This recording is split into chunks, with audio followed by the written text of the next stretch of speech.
la comunidad. Con ustedes soy el doctor Rafael Velasco Terán, neurólogo psiquiatra.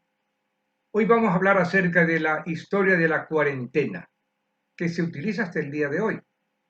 Históricamente la cuarentena fue utilizada como un método drástico para contener la expansión de enfermedades contra las que la medicina no tenía recursos. Frente a la lepra o la famosa peste bubónica como la fiebre amarilla, con el cólera, el tifus o la llamada gripe española de 1918, era el último recurso en un mundo mucho más interconectado de lo que a menudo se cree, donde la propagación de enfermedades era en ocasiones global. En 1973, en la capital de los Estados Unidos de ese entonces, Filadelfia, no era Washington, en Pensilvania, prematuramente terminó la cuarentena de la gripe española y se lanzó una manifestación en contra de las medidas de permanencia en casa. 200.000 personas desfilaron por las calles los últimos días de septiembre y 72 horas después estaban las camas de los 31 hospitales llenas, estaban ocupadas y 4.500 personas murieron en pocos días. Proverbio: aquellos que no aprenden del pasado están condenados a repetirlo. Algunas de las primeras referencias existentes de la necesidad de aislar a los enfermos para evitar contagios se encuentran ya en el Antiguo Testamento y posteriormente en los escritos de Hipócrates en el siglo V a.C., 500 años antes de Cristo. Pero fue la mortífera plaga de Justiniano, del emperador Justiniano de Roma, en el siglo VI después de Cristo, aunque con sucesivas oleadas hasta el siglo VII en el Imperio Bizantino y un área comprendida entre Europa, Asia y África, cuando se adoptaron medidas masivas de aislamiento mezcladas con la marginación oportunista de colectivos a los que por motivos étnicos o religiosos se culpaba de la enfermedad.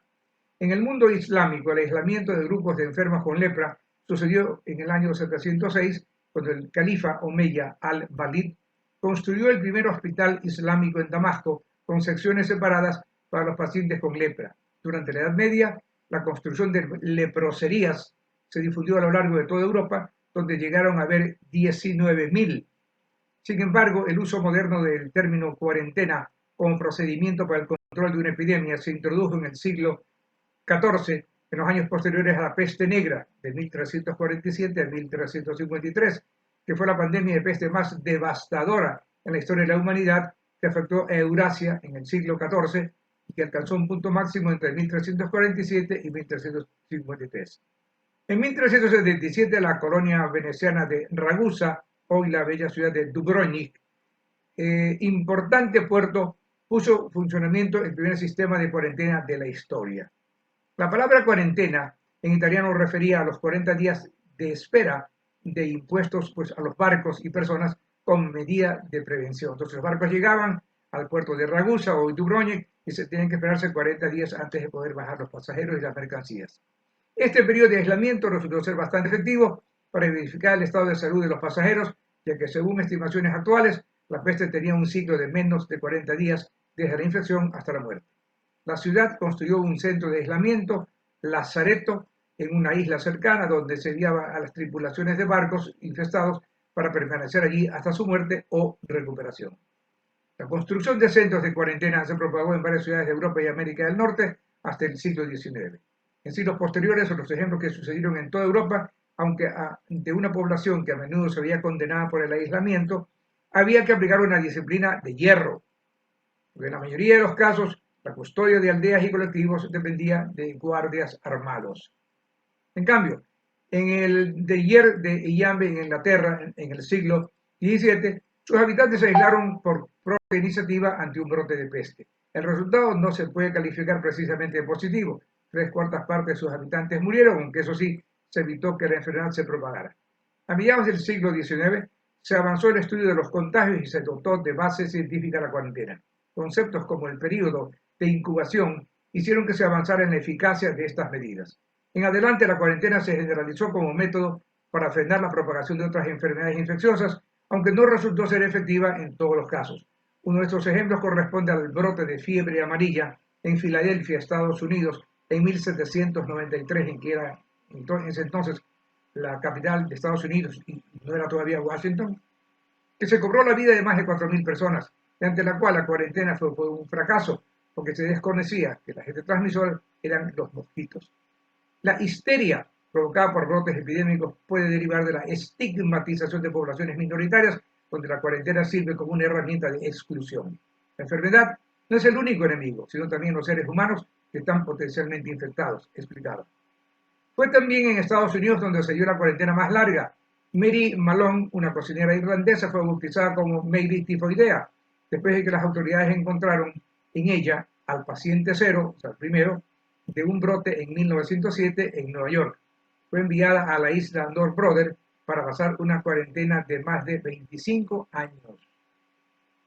Poco después, la llamada gripe española de 1918 mató en un año entre 40 y 100 millones de personas en todo el mundo. Para evitar su propagación se implementaron intervenciones no farmacéuticas como la promoción de una buena higiene personal, el aislamiento de afectados, la cuarentena y el cierre de lugares públicos. Si bien estos métodos ayudaron a contener la enfermedad en algunos casos, los costos sociales y económicos fueron muy elevados.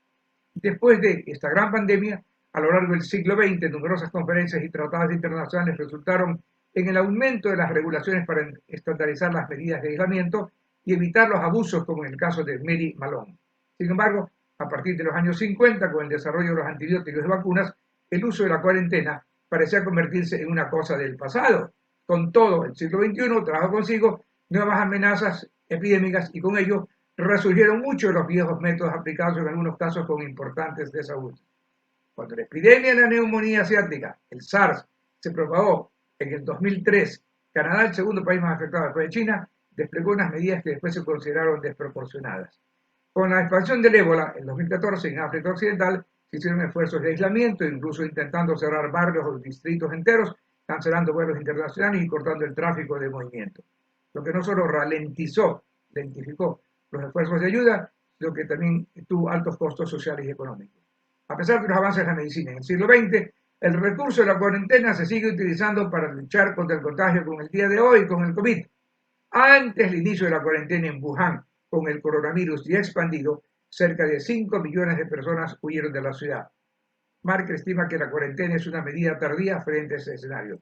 En cambio, sugiere que China debería pedirles a sus ciudadanos que mantengan la calma, que se queden en casa si están enfermos, que se laven bien las manos, que mantengan una buena higiene respiratoria y que eviten los lugares concurridos. También debería incrementar las medidas de servicios médicos para atender bien tanto a los enfermos como a los que creen estarlo. Esto es todo por hoy. Muchas gracias y será hasta una próxima ocasión. Gracias.